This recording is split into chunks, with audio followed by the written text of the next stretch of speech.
Hey, saw Drive for the second time a couple days ago, and I loved it. I'm giving it a solid 9, standing by my original rating of a 9. Really enjoyed it this second time. Noticed more, enjoyed it more. Great movie. One of the year's best. It's about a driver, a stunt driver for the movies. Makes money on the side by being a getaway driver. Also works in a garage. He's a mechanic. Basically everything in his life is about cars. He has much better time dealing with cars than he does people. Which is fine. He meets a woman neighbor. Doesn't get involved with her, but strikes up a friendship. Her husband comes back from prison, needs help. The driver helps him, and chaos ensues. Really, the movie, I realized, is about bad luck. That's the prevailing theme, I feel, in the film, is bad luck. Everyone, in one way or the other, in this film, has bad luck. It all comes down to bad luck. I guess the driver has some good luck towards the end, but in essence, I think bad luck is the prevailing theme here. And they even mention that, but that's really what I took out of this second viewing is bad luck being mentioned, and really how everyone is just the victim of bad luck. Stars Ryan Gosling, Carey Mulligan, Ron Perlman, Albert Brooks. I can never remember her name. Christina Hendricks from Mad Men. The beautiful, buxom redhead. She's very beautiful and buxom here as well. She doesn't have much to do, but she's incredibly gorgeous. Let's see, who else is in there? Those are the big ones. I did recognize some of the smaller parts, character actors filling them. I did recognize those actors, but I don't know their names. Directed by Nicholas Winding Refn, I believe is how you say his name. I think he's Norwegian. Don't kill me if I'm wrong about that. I think he's Norwegian. It's written, I really wanted to remember who wrote it, and it's an odd name. It's something like Amamiti or Amiti. I definitely don't know the name. He wrote it. Maybe she. I don't know. Very good. It's just an excellent film. It's an excellent film. I talked with some people. They gave it some negatives, which I really couldn't agree with. One lady I talked to said that Carey Mulligan in no way acted as a real person, a real woman, protecting her child and what have you. She did not care for that aspect. I didn't, get that so much. She just, again, said that she did not behave in any way as a realistic person would in that situation. And for her, that made it hard to accept. I had no problem with it, probably because the film is very stylized. Highly stylized, and even stylized in terms of character, too. All the characters are very... well, I don't want to say one note. They may be a few note, but that one note they play is very layered. There's a lot going on. Ron Perlman character is always an asshole, always mean, always angry. But through exposition, he reveals why he's always angry, why he's an asshole. So it's, yes, I am being this very stereotypical character, but that stereotypical character is telling you all of his history and his backstory, and it's like, this is why I'm like that. And so I didn't really, in a film, in a stylized film where even everything, even the acting, the characters are stylized, I didn't really think that it needed to be anchored in any kind of like human realism, because I think, you're not spending too much time with regular, normal humans when you're watching this film.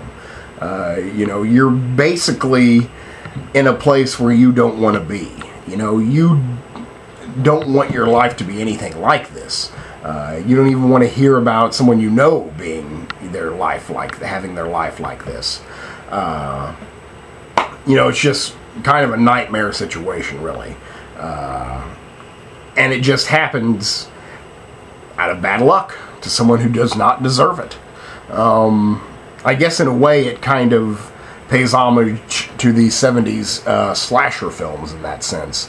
This, has a very old feeling to it, a 70s like mentality, but an 80s feel. I mean, the colors and the music is definitely 80s, and definitely adds to the weirdness. The movie's very weird. There's lots of pastel colors. One thing I kind of wanted to talk about, and I don't really know if I can describe it, but everything is beautifully lit. I mean, the cinematography is really the star of the show here. Everything is beautifully lit. Even like dark scenes, you can even make out the tiniest detail on the face. Like, even if it's dark, it's still lit. I don't really know how else to describe it, but you can see everything. So I really think the director of photography, the cinematography here is just amazing. I mean, it's a beautiful looking film.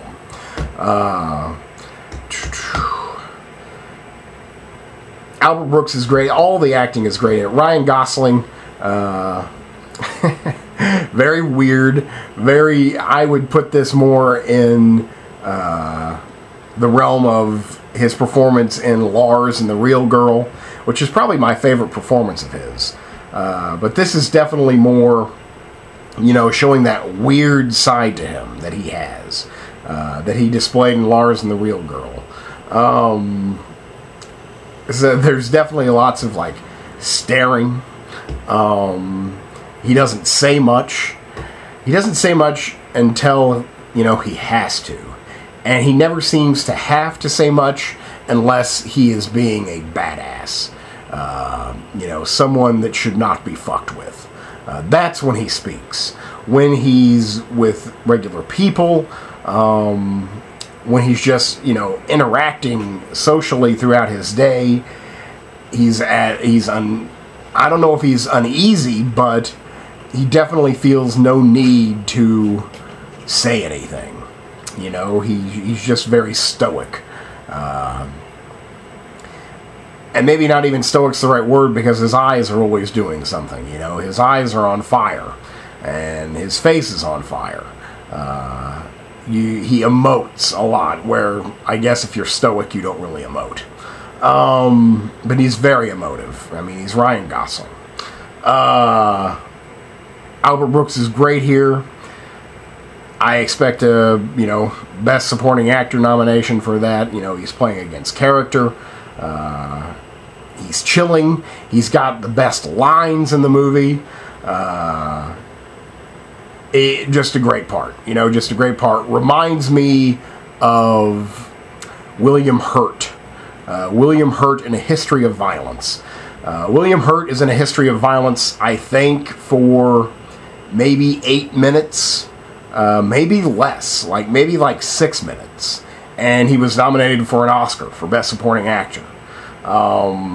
That's the kind of performance this is. And this is really the same kind of role, too. So if William Hurt can get nominated for Best Supporting Actor, so can Albert Brooks.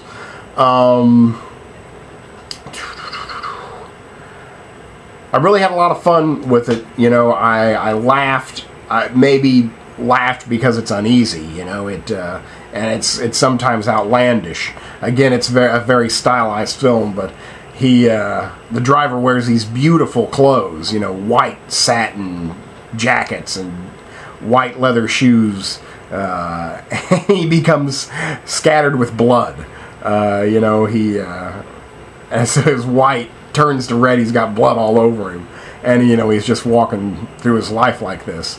So it's got that outlandish humor, but I will also say that he looks like that on Hollywood sets. He works in Hollywood, works in show business, and you can walk around a Hollywood set, you can walk around a set looking like anything, and no one will take 1 second to think about it, to give it a second thought. They'll go, okay, that guy's covered in blood, he's doing something cool, and that's it. So, in a way, even though it's outlandish, it still is kind of realistic, because, you can do that. I think Los Angeles is important. I think Los Angeles, the city, is almost a character in this film. You get some beautiful photography of the city. You get to see a lot of the city. You get to go all around the city. So I think it's a very cool Los Angeles movie. It was very cool for me to see, the places. It's always cool when, the movie is where you're at, where you're from.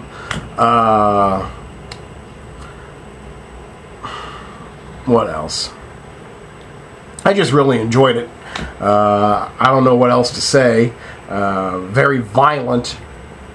Very violent. Shockingly violent. From out of nowhere, really, kind of. Which I'm fine with. I thought the violence was very well done. In terms of special effects, even. I mean, very well done.